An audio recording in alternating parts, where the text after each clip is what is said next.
What's up, everybody? Welcome to Podcast Now. I'm Alex, and here we go. The review scores are out for Horizon Forbidden West, and they're quite something. Now, I actually want to do an entirely separate video on my second channel, so if you guys are not subscribed there, the link is always in the description, but there's been plenty of journalists that have come out of the woodwork to complain about the Native American, how it was presented, a lot of the politics of this game, that it didn't do exactly what they wanted to do. There were some very, very funny ones, including, again, going after Aloy actually for being a white female. It seemed like she was too important because she was a white female. So there were some very good ones from Kotaku, from The Gamer, from a couple other ones. I'm sure they're going to pop up as the days go on as well. So again, I want to talk about that stuff, that stupid stuff, in a separate video. I kind of want to just keep this video to what actually it matters, or what's actually important about this game. So it's got an 89 on Metacritic. Now, I know the video went up yesterday or 2 days ago about review score predictions, but I recorded that a few weeks ago, so I don't remember what my prediction for the game was, but I think it was like a 91 to a 93 somewhere, so I thought it would be slightly better than Horizon Zero Dawn, which I think also got an 89. But by the way, scores don't really matter to me. They're fun to talk about, they're fun to see what these journalists have to say, and that's as far as it goes. I make my own decisions based off of what I think about it, what I've seen, just my own personal ideas, not what IGN tells me. Okay, so I just want to kind of make that clear. But it's got an 89. It's got almost 100 reviews. It's not like people haven't been talking about this. Now, another thing I do want to point out is some of these reviews are from people that didn't finish the game. Now, am I saying you have to finish a game to have something worthwhile to say about it? No, actually, I don't think you really do. But for people that get the code early and it's their job and it's a game such like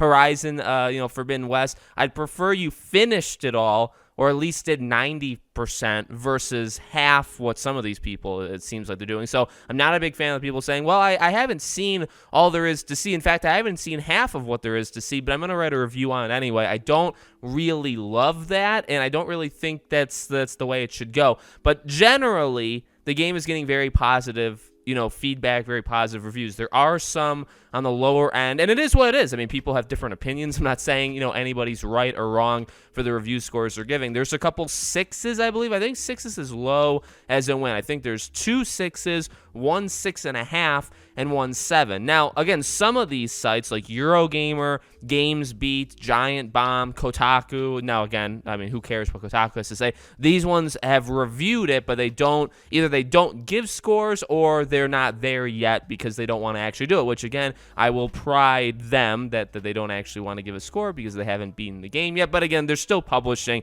what would be considered a review, so it doesn't matter. It seems like everything is bigger and better from what I have seen in this game. Now, I will say, to the whole, not to the Native American stuff, okay, but it does seem like story is one of the if you want to call it a major weakness of the game. I don't know if I would go so far to say major weakness, but if you were to pick out something that kind of seems to be holding it back, or they're not going far enough, or doesn't answer certain questions or whatever, that is a reoccurring thing that I've personally seen in these reviews. Now, I don't know what these people thought of the story, for the first game, and then I've actually always been of the controversial mind. I don't even know if it's controversial. The first game story, I think, was pretty darn good. In fact, it was maybe even kind of underrated, but it was told a lot through audio files and like context clues. The story itself that it was giving us wasn't all that spectacular. A lot of it kind of came from the backdrop, and that story, and again, expanding the world, I thought was very good. Now, it's very possible that that's the case here, and half of these people haven't even beaten the game, so they wouldn't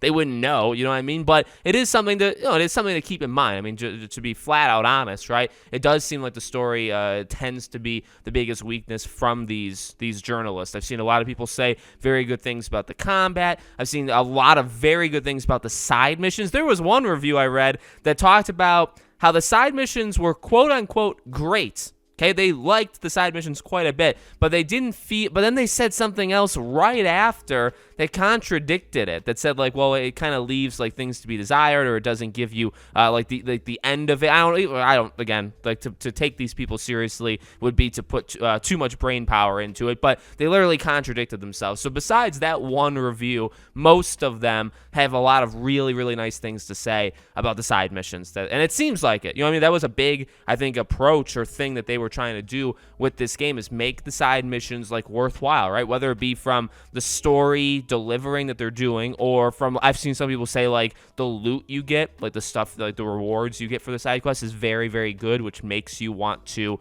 complete them. So it does seem like a bigger and better stuff. The DualSense, I saw a lot of really nice things about the DualSense. I saw a couple people say, these side-by-side comparisons, or even what you've seen just with your own eyes of the jump between Zero Dawn and Forbidden West. Like it doesn't do it justice in these side. You have to like play it. You have to play Forbidden West, and you'll realize just how big of a jump was made. That, to me, going back all the way to when they first announced it, when it was a PS4 and PS5, like all of that stuff, right? The number one thing to me was just be a sizable jump from the first game, and a little bit of concern of like, well, how much of an improvement is there going to be? Now that spins trolls online to do all the grappling hook thing where it's the same animation, which I'm not part, I don't like that kind of group. I think you can reuse animations. I think that's totally cool. But generally, right, is there any improvement from, what I mean? Is it just like a fresh, coat of paint, or is it something more? It seems to be something more. So look, bottom line, these were about as good of reviews as you can expect. You know what I mean? Unless you're Naughty Dog, and I'm not even saying Naughty Dog in terms of quality, but unless you're Naughty Dog in general, you may not even be able to get up, in the mid 90s with these people, or unless you're, whoever. There are some obviously developed, and I'm not saying, by the way, there are definitely really, really good games out there, but I think this is as good as we could have hoped for Horizon. An 89 is phenomenal. I don't care about review scores in the first. This doesn't do. I mean, I'm getting the game day one, second one, just as I would have yesterday or the day before. But it is good to see. It's also good to laugh at these fools who, number one, haven't beaten the game, and number two, are just going off about the culture, I guess, of the game. So they can do whatever they want. They should be working at CNN, but they probably would flunk out of that job too. Let me know what you guys think in the comments below. Make sure, as always, you guys are subscribed to the channel. Hit the bell icon so you guys know when all these videos go up. Like I said, if you want to follow me or subscribe to the second channel, or follow me on Twitter, or also we have our Patreon and YouTube memberships in the description below if you guys want to check that out. I will be having the second channel's video of the day be about the losers online today of Horizon, so that should be a lot of fun. Thank you for watching. I'm going to do lots more Horizon videos this week, and I hope to see you guys there.